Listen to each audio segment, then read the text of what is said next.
Welcome to Tools of War, your 40K content headquarters, hosted by Josh and Aaron from Cool Guys Nation. Ladies and gentlemen, welcome to the Aquila Studio. We are here on a Friday. We should be playing our narrative campaign, but we had camera battery problems. So instead, Josh and I from the Cool Guys Nation are going to be recording Tools of War Episode 3 today instead of on Monday, next Monday.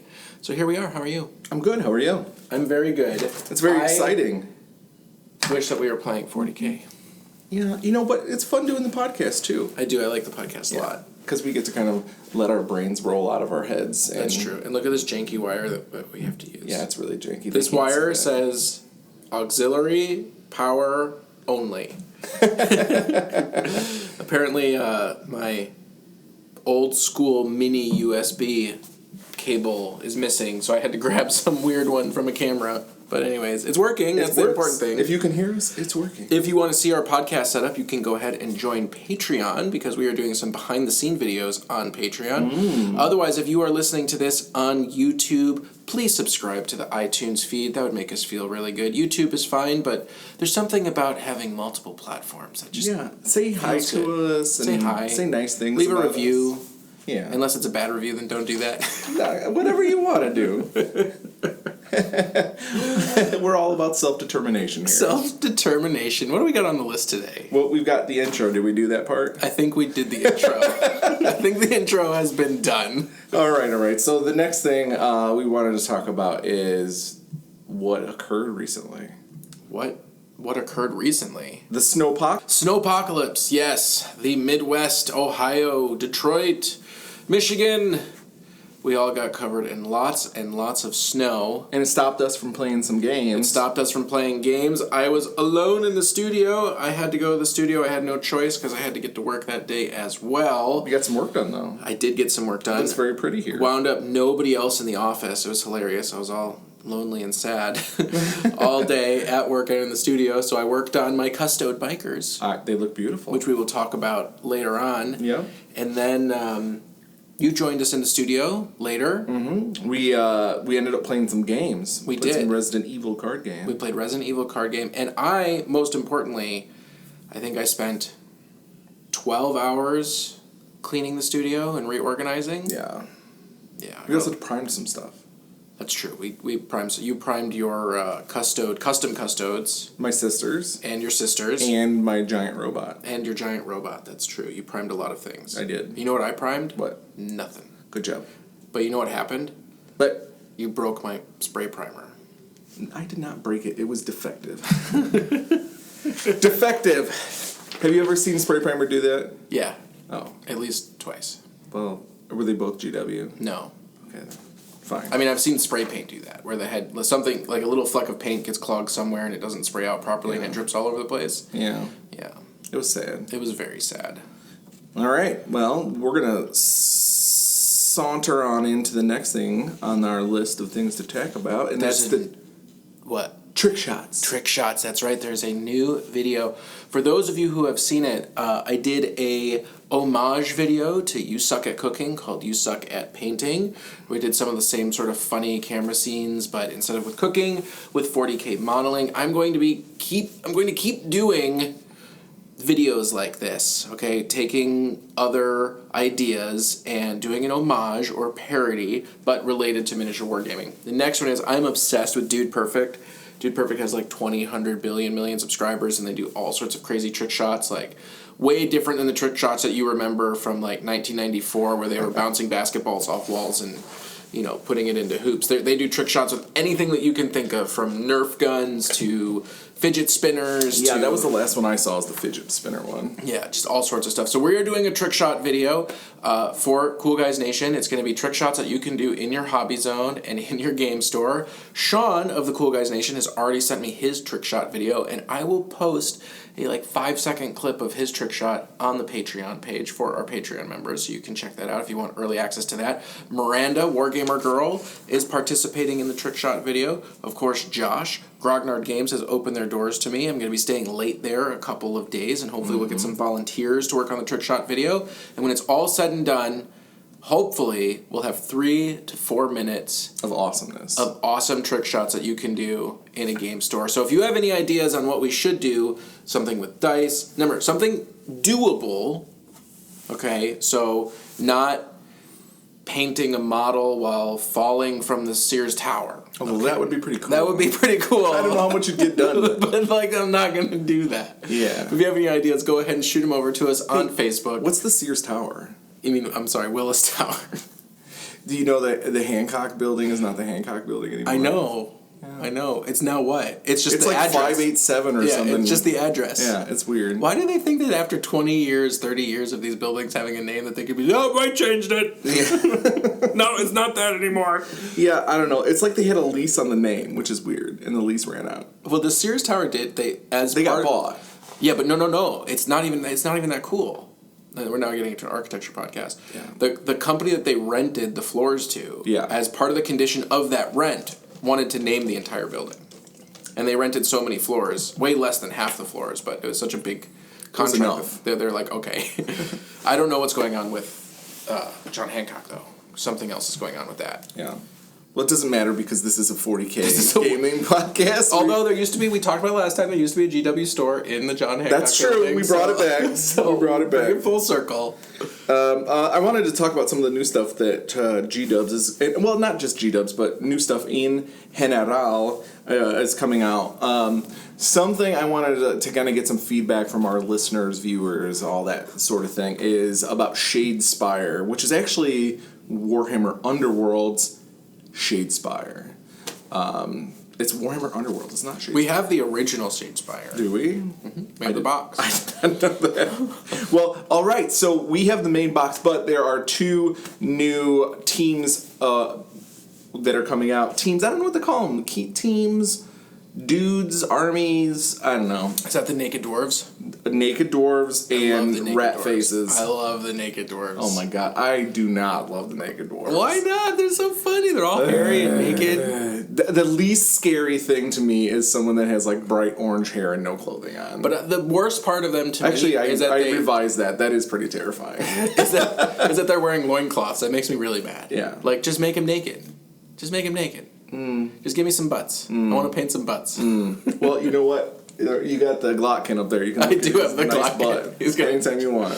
But 2 new teams. It's the Spike Claws Swarm and Chosen Axes. So that's the rats and the other guys. If you guys are interested in watching us bumble through Shadespire, we will take a look at doing that for you, because there's nothing that we love more than learning another game and being bad at that game as well. That's the best. That's the best part of life. It's the best. Being new and being a noob. Yep. Then Necromunda, they got the Orlok gang is coming out with their dice. Gang War 2 book, which has the Orloks in it. And it has the hired guns, the mercs that you can hire, a couple of other things in there. And then they got rules for the other thing that's coming out, which is the 2D boards that came with the original box. They're making new boards. But those are cardboard, right? They're cardboard. So they're only $40. Yeah, I'm not sure exactly. I didn't write that down. No, I looked at it. It's okay. $40. The board pack is $40, and you get, I think, 6 double-sided boards that make a 3-foot by 3-foot square. Yeah.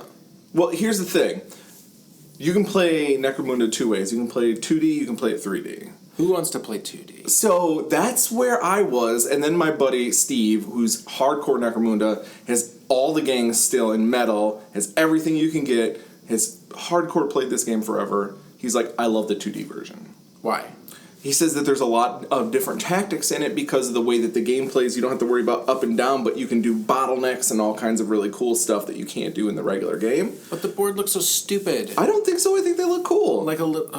But here's the thing. If he says that he likes the 2D version, I'm going to listen because this man lives, breathes Necromunda. I have an idea. What? Let's get him into the studio and have him walk us through why 2D version is so good. We could probably do that. We should do that. We might even play a game with him. I guess. I actually have my Necromunda models technically painted. They're 3-color minimum. Yeah, and I have that box of old Necromunda. Which one's that? The one that I bought at like before Christmas. Oh, you have the Delac gang, I think. Yeah. Yeah, with the trench coats. Trench coats. Yeah. And then you have the Necromunda as well, right? I do have the box. Yeah. So we have a ton of stuff. I actually painted up all the scenery for it already. Really? Kind of. I mean, it's definitely 3-color minimum for the terrain. So yeah, but everything you paint is always amazing. That's not true. I would rate myself literally seriously as a painter. On some things, I would rate myself right at like a 6.5, and most things at like a 4. Honestly. Okay, and honestly, you're more like a 6 to 7, and you would be a 10 if you weren't so lazy. I'm not lazy. Okay, I'm lazy. I wouldn't say lazy. I will say that I do not have the focus or the intestinal fortitude to sit down and work on a model. That's a low blow talking to somebody with Crohn's. I know, right? Ow! I don't have it to sit down and paint a single model for too long of a time. Yes. Even with the new stuff I'll talk about later, I'm just doing one thin coat on like 10 guys, and then I put it away because I can't focus on it. Here's the thing. Yeah. Your models look above average. If you go into a store, right, and just all the models that are painted, forget about the people who aren't painted, all the models that are painted, your top 10 to 15% of everything that's painted, maybe not the best, but top 10 to 15, except the difference is you get between 2,000 and 6,000 points painted over a weekend or over a week, right? Like your Necrons or the how long did it take you to do all your Death Guard? The Poxies took the longest actually because I had to wait for, I don't know, I painted like 80 of them in like 2 or 3 days. Right, and they look amazing. Well, thank you. So you are a expert, high quality speed painter. I appreciate that. That's what we're gonna say. Okay. The other thing that's new is the new White Dwarf. That's true. You wanted to talk about this. I want to talk about the new White Dwarf. I don't want the White Dwarf. I want the paper. Give me the paper. You have the paper right there. Oh, no. This one's blank. Oh, never mind. Okay, White Dwarf. There are 2 things in the White Dwarf that I thought were really interesting. What were they? It wasn't any of the GW announcements. It was all in the back of the book under modeling and hobbying. Mm-hmm. There were 2 conversions. Well, one sort of like conversion and one use of some of the newer GW stuff that I thought was amazing. I think everybody should check it out. So go to the back of the White Dwarf. Go to the items that are sent in from people. I don't know what section they call that. But the first thing is we got the Fungus Rig, which was made by Jason Litter, and he combined the Shardrock spines with Sector Mechanicus building for like a Necromunda piece of terrain, and it looks... It kind of looks infected, right? Yeah, like it looks awesome. The metal itself. It's so good. Yeah. It looks really good. And it's such like... It's not a complicated conversion, and it's definitely expensive because those two kits are a lot, and it takes up the same one brick of space, but it looks... Cool. It looks really cool. And then the other one is the Archway Long Forgotten by Dave Cross, where he took pretty much the entire pack of vines that GW came out with like mid last year, along with the Ophidian Archway, and just kind of did like this sort of like jungle ruin grown over. Yeah. And it looks cool. It looks hot. It looks hot. It looks really hot. It looks great. So check both of those out for sure. Just absolutely amazing. And on that same page, there's also, I didn't write down the person's name, but they use the entire pack of skulls to make a throne, and that it's pretty cool as well. That's really cool. Yeah, it's like all the skulls. All the skulls. Ultracorn, but it's for what's it called? Age of Sigmar. So it doesn't use any of the 40k skulls that are in the pack. So I think there was like a Tyranid skull or something. Yeah, it doesn't use those. Next we have something that Josh doesn't really want to talk about. I'll talk about it. But I'm really excited about it. Yes, you are very excited. And that is Star Wars Legions. So, the game is coming out at Adepticon, right? On the 22nd. On the 22nd, which is very exciting for us. They've already started to send out some pre-boxes to people. Beasts of War did an unboxing. I believe that Grognar Games is getting their boxes very soon. Yep, March 8th, I believe. March 8th. There. So I'm really, really excited. Now, I did watch the video that you sent me from Beasts of War, and I will admit, the model quality is not at the same level as Games Workshop. Yeah, I will just say that right. It kind of reminds me of like the Privateer Press old PVC nasty models. There's like a bag of parts, and I'm just like, holy crap! If the that GW bag of parts is for what, the ATLT, the jet bikes, and the Walker. Oh, it's all The Walker is a bag of parts as well. Yeah, but it's a small Walker. Yeah. I forgot what it's called. ATST, I think. Yeah, no, that's not it. Well, AT's the big one. Yeah, ATST's the one that the Ewoks steal. The little one. No, it's smaller than that. It's like a dude sitting on the top of one of them. Oh, it's the really, really small one. Yeah. Oh, okay. And it's also for the Rebels, I believe. Anyways, I want them. I want to play them. I'm very excited.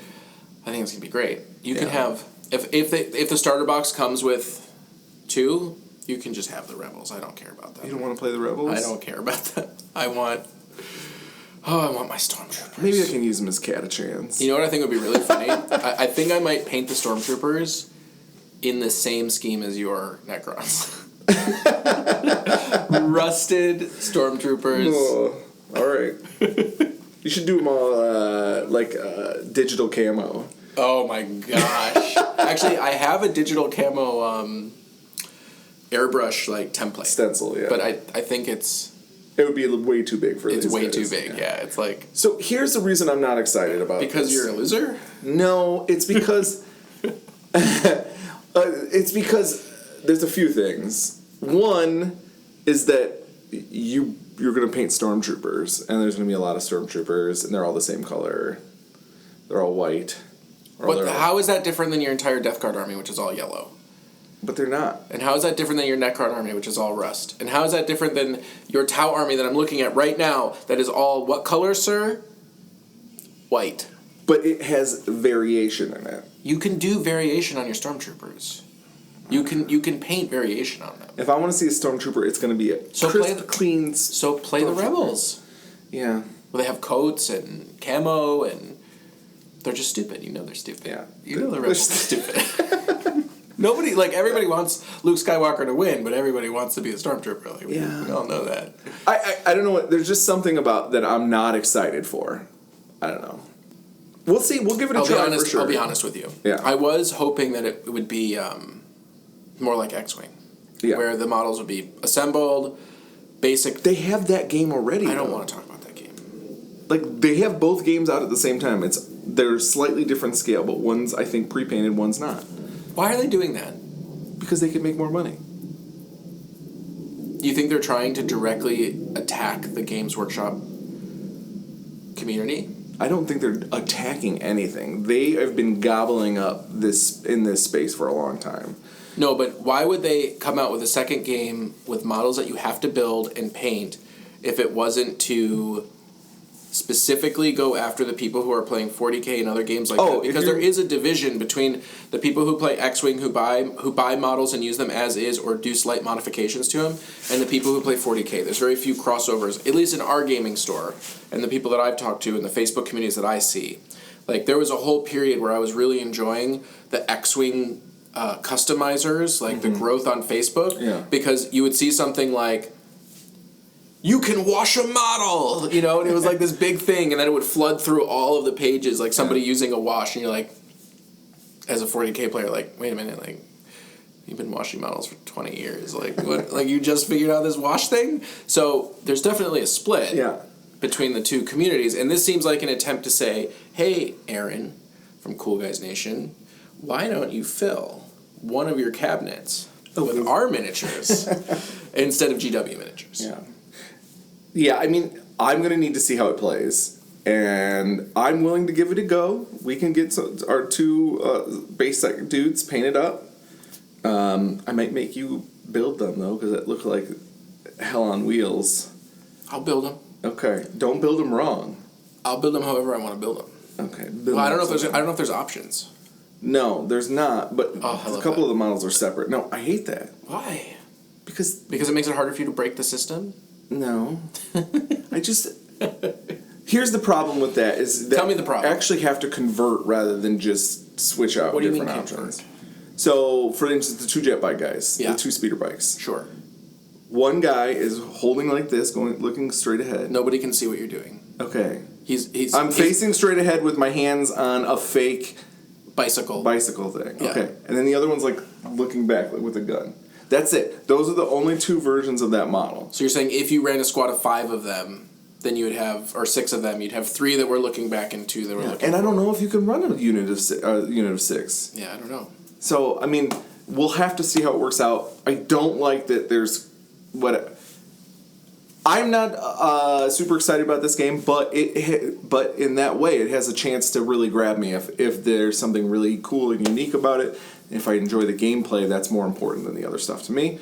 So, because I have such a low interest, yeah. it doesn't have to do very much to give me impress me. So meanwhile, I'm super stoked, super hyped, and it's probably going to let me down. Yeah. And then you're going to want to play it, and I'm going to be like, I'm done with this garbage. That's probably right. That's what happened with Age of Sigmar. Yeah. You're like, Josh, play Age of Sigmar. I'm like, no, let's play Kings of War. And you're like, and I'm like, okay, let's play Age of Sigmar. You're like, no, let's play Kings of War. Well, we haven't really been playing much of either. Anyway, yeah, it's called 8th edition. Yeah. Well, hobby. You had this really strong passion for your custom custode bikers. I do. Which just dissolved. That's not It true. dissolved like paint in green. What did we just Supreme. talk about last night? I don't know what we talked The about. airbrush issue. Right, the airbrush issue, that's true. Right. So if we had the airbrush, Then the custodes would be custodes would be done. Yeah. Well, unfortunately, my airbrush is, let's say, not working. And then the other airbrush we have, we don't have the right. That stupid adapter. Right. And then the 2 that you ordered for the Badger birthday bash Have not arrived yet. Right. So we are airbrushless. We have a working compressor. Yes. That's all. So until those get fixed, the custodes will not get painted. Mine will. Yeah. Well, yours, you're just going to spray with Retributor armor and then paint. And then wash with some brown color wash. So parts of my guys will be sprayed Retributor, but You're not using my Retributor. Okay. That bottle was like $40. Yeah, it You're wasn't not 40 touching. I'm just going to airbrush It was $38. 28, I thought. It was $28. I don't know. It was a lot. It was really expensive for gold spray paint. Yeah, and then I saw on the Facebook page, then the Custodes Facebook page, somebody bought like the $4 Krylon gold, and it works just as good. Ugh. But the issue is that you can't match it if you need to use the small pots. Right. So there's pluses and minuses if you want to be cheap. Well, let's see. For $24 difference, I'm okay with that. So what are you working on while we're fixing? I'm working on my sisters. What happened with the sister? So one day, Josh is like, "Hey, check out this eBay post. There's like some sisters for like $50." And he bought it. And it was a small set, I actually got another one that you didn't see that I showed you later. Oh, goodness. And then we're at our local game store, and there was a set of sisters for sale, like a fully painted army. And he's like, but you know not what? painted well. No, not painted well at all. He's like, I think I'll snag that up too. And then what happens? My buddy Mike, I put up a post. I was looking for some stuff, and he's like, I got some sisters, and I'm like, sweet. And so he was looking for some undead stuff, so I had that. And we went and made a trade, and he had a large amount of sisters, and he's just like, here we go, we'll do a trade, and you're doing me a favor because these have been literally sitting around forever, like gathering dust. And I'm like, okay. So he got all of my flesh eaters and my extra Tomb Kings, and I got all the sisters, and there's like 9 with immolators. everything put together, what do you have? I have a list. So I have 2 repressors. I have 7 immolators built and 1 new in box. I have a rhino. All of the immolators and the rhino are Mark 1. The repressors are obviously Mark 2. I have 58 or 57 seraphim. I have... All with melta guns? No, they can only 2 per 5 can take it. Okay. But there's a lot of those. And then I've got... like 16 Melta girls. I've got like 16 Flamer girls. I've got tons of Heavy Bolter girls, tons of Melta girls, tons of Heavy Flamer girls. I have 12 Arcoflagellants and 3 Penitent Engines. Like, I have 9 Imagifiers, which is just ridiculous. I've got like 6 or 7. No, I have 8 canonesses. I have like 5 priests. Like it just goes on and on with all this stuff. And I actually sold the ones that I got off of eBay to Sean for the same price that I bought them. So nice. Oh, he bought them? Yeah, I think he actually just messaged me while we were here to say that he got them. Oh, awesome. So let me see. We'll look real quick.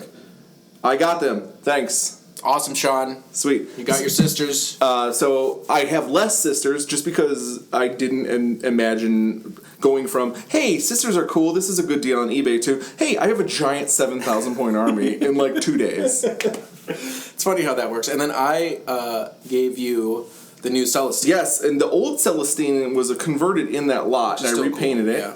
And then you gave me the new Celestine, and I promptly screwed up her face on accident. She's got this weird headset that her hair is connected to her shoulders. Mm-hmm. And then you have to push her face into the hole. Right. And you have to like line it up right. And I did have it lined up right, but it looked like the glue wasn't completely dry, and her face kind of pulled down, her hair pulled down over her face. She was shaggy. So she looked like a shaggy dog. So I was like, well, this can't be. So I got that cleaned off, and I'm like looking through all my bit stuff. I had some Arena Rex heads that were left over. I'm like, oh, these are cool. I went on to some of those sprues I had from the immolators, and they had the little helmeted thing. And then I'm like trying to put the helmet on, and it's not fitting. It's too big. It's way too big. So then I go and get the Arena Rex heads. It's too big. So I'm like, what am I going to do? Oh my gosh. I'm like, oh, GW made Eschers. Mm. So I had a bunch of Escher stuff left over, and I had this awesome one with a mohawk. So Celestine's rocking a mohawk. Celestine's has a mohawk. It's Saint Brody Dally. So yeah, she's pretty cool looking. So I'll be getting her painted up. The rest of the sisters, I've caught maybe 30% prime that I'm working on in batches, like working on base coating.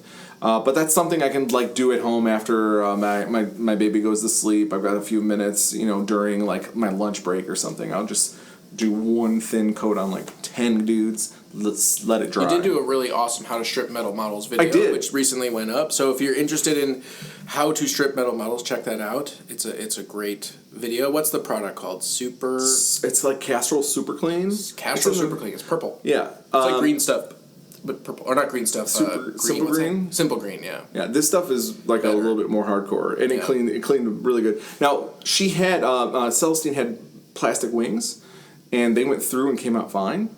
Oh, those wings are plastic? Those are plastic wings, so it may work on plastic just fine. I mean, it usually works on plastic. The problem with plastic is... it's in a plastic container, and it melts the glue. Yeah, it did sometimes. Melt the glue. I'm saying when you bulk clean and that stuff with plastic models, you oftentimes will have some arms and stuff that come off. But. Yeah, most of the stuff stayed on for these metal ones, so but it shouldn't actually... It's not actually breaking down the plastic of the paint, so it shouldn't break down the plastic of the model. No. Shouldn't. But anyways, watch the video specifically for metal models. We'll test it out on plastic and see how it works. My hobbying is not that complicated. I'm still working on my custodes. I got 11 custode spikers made. Of the 11, 10 you're able to like change the weapons out on them. One of them, the first one, I just assembled it entirely because I wanted to see it. The last one, my 12th one, which is going to be my shield captain, I'm going to be doing a video on for how to magnetize and how to assemble it because about on the third model I realized that there's actually a mistake in the GW book. So we're going to be going over what that mistake is. It's not that big of a deal, but it's super confusing. Okay. At first I was like, did I mess something up? I'm like going back through looking for all the pieces, so there's a mistake in it, and then I also disagree with the order of some of the steps. Yeah. So I reordered the steps, and it went together way easier with a lot less lines that have to be filled because there's some parts of the bikes that if you don't get it put in just right, you have a nasty gap. Yeah. And I kind of found a way to reduce that gap, but I had to change the step order. So we're going to be doing that, and we're going to be looking at how you can change all the weapons, and I think you can do it without magnets. Like, I think you can do press fit changes. And I am fine with press fit changes. However, I feel like the magnetic ones are still better. Well, I'm going to show both. Yeah. I'm going to show why you might be able to get away without magnets, and I'm going to magnetize it. Specifically, I'm magnetizing the arm with the lance on it, not because you need to change the weapon, but because it's easier to put away. So that's where we're at there. Last but not least, Adepticon. Oh man. So we're close to Adepticon, and we're still not set on what we want to play. Right now, it's either Sisters and Misters, Sisters and Custodes, or Death Guard. My rule is that I'm playing in 3 games. I'm playing in 40K Championship, Doubles Long War with Josh, of course, and then Combat Patrol. And I don't want to change systems, and I don't want to change armies. So whatever we pick, you're gonna play in all 3. I'm gonna play in all 3. So either I'm gonna play Sisters and Custodes, or I want to play Death Guard. Mm-hmm. And we tested out your Death Guard list. Right. And with the change, it's not as good as it was. Mm-hmm. The robots kind of broke. Yeah, they got hurt pretty bad. I mean, that is one of the things. It's just that that was a 1,000-point list, right? No, it was 2. Was it 2? It was a 2,000-point list. Oh yeah, never mind. Yeah. There's definitely modifications we can take a look at doing, but that was for your champs list. That wasn't for the teams list. So, I'm actually really excited about Sisters and Misters. Are you? Yeah. Okay. I like it because it's like a little bit more fluffy. Either way is fluffy. If we play Death Guard Demons, if we do Sisters and Custodes, both I feel are really good fluffy lists together. Your list would be brutal with either one, but I think especially the Custodes one is going to be pretty. 10 bikers. 10 bikers. 3 sets of 3 and a champion. Yeah, and I was going through shield captain. What I could bring for Sisters, and you want to take 2. You want to take a battalion? It would be a battalion, or it would be multiple outrider, or an outrider and a spearhead detachment. Because you just want to get those meltas in the back of those trucks. Yeah, well, that's good, but I also want... I mean, there's a couple of things I can do. I can actually do, like, an immolator spam list, which could be really fun. Or I can do the repressor Melta spams. Not a lot, just 2 of them, and then take some Seraphim, take a Canoness, take some Heavy Bolters and some Sister Squads. There's a lot of stuff I can do. But it would really complement your list if I can bring more stuff, because you have such a low amount. And we want to get as many CPs as we can if you're going to be playing them. Yeah, right now we were looking at 12 CPs. That would be a high listing. So you'd had 9. If I did double battalion, which would really reduce the ability for my army to do crazy stuff. But I could take a battalion and we would have 6 plus 4, which would be 10. So if I took a battalion, it would be 10, and if I took 2 outrider or / spearhead detachments, it would be 9. See, still be a lot. And that works really well because Sisters don't have a book yet. No, so they have a couple of stratagems, like from the chapter approved, and the regular ones, but they're not as important as the custode ones, as far as I'm concerned. And then for the 40K champions, would I do Sisters and Misters? You could. You'd literally probably be playing the same list. Oh, I love it. I love that idea. Look, focusing on knowing what you have, and knowing it well, is 90% of the battle. That's true. I say. It's more than 50% of the battle. Here's the reason why. First of all, you have to deal with everything else that people are throwing at you, right? And they're going to be giving you lists, and some people are going to give you lists where they have rules, and some of them are going to be giving you lists where they just have names of things, and I really think they need to standardize that. I think everybody should have to give you a list with the rules, but I think it actually says that in the Adepticon rules, but they don't really enforce it. You get plenty of lists where it's just the names of the units. And even if they do give you a list with all their rules, like, there's just so much stuff going on. Plus, you have the unique scenarios that you're dealing with. Right. So if you're not comfortable with your list, or you've only played a couple games with it, you want your list to be second nature to you. You want to know that I do this, it works like this. And even doing that, you still watch, like we talked about, somebody misplays and they do something, they activate an ability in the wrong phase, and then you're toast. So if we're going to play, first of all, I'm not very familiar with Sisters. I am familiar with Space Marines, so that's good. That gear and whatnot, I know. But the individual unique things that it does, I'm going to have to learn. Yeah. Okay, so that's one thing. Custodes are brand new. Obviously, I have to learn those. But if you're just playing 2 units... But if I'm just playing, four total units, then... Yeah, and they're all the same unit. Yeah, there's 2 different units only. Right. And then one of them just has 1 more wound, right. 1 more invulnerable save, right, and 1 more attack. Right. And the reroll and rerolls and stuff. Yeah. But that's much easier. Mm-hmm. You know what I mean? Even if it's not necessarily... even if it would be better for me to say, you know what, I need to play the Yunari Eldar list for Adepticon because that's what's hot. Like, that might get me a higher placement, but I probably would do worse because I'm not familiar with it. Yeah. Yeah, and it's a different type of play. Totally different type of play. Yeah. So whatever we decide, we need to decide quickly. Yeah. Because we got to make our display board. Yeah. And we got to start practicing with it. And based on the last game, which will be up next week, it's a close game. It's a nail biter. So still watch it. We're not going to tell you who wins, but just based on how it played, it didn't stomp your face on turn 2, and therefore I don't know if I want to take it. But did you have fun playing it? Tons. Yeah. So that's so fun. That's so much fun. Yeah, I think that's more... I think I'm less interested in winning and more interested in playing something that's fun. And I think either of the lists that that are in contention for us are fun. So I think that either one we choose will be correct. Maybe you guys have some feedback for us. So we're looking at doing a Death Guard / Demon duo.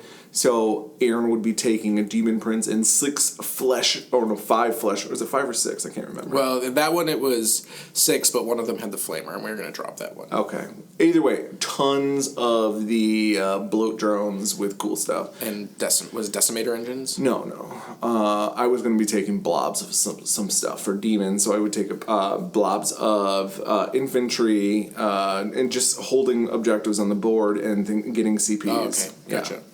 So Sisters and Misters sounds good, though. I'm kind of into it. Okay. Well, we'll get some feedback from the... community. Yeah. Yeah, sounds good. What else we got on the list? Nothing. That's it? List is over. Awesome. Which means it's the end of the podcast, ladies and gentlemen. Yeah.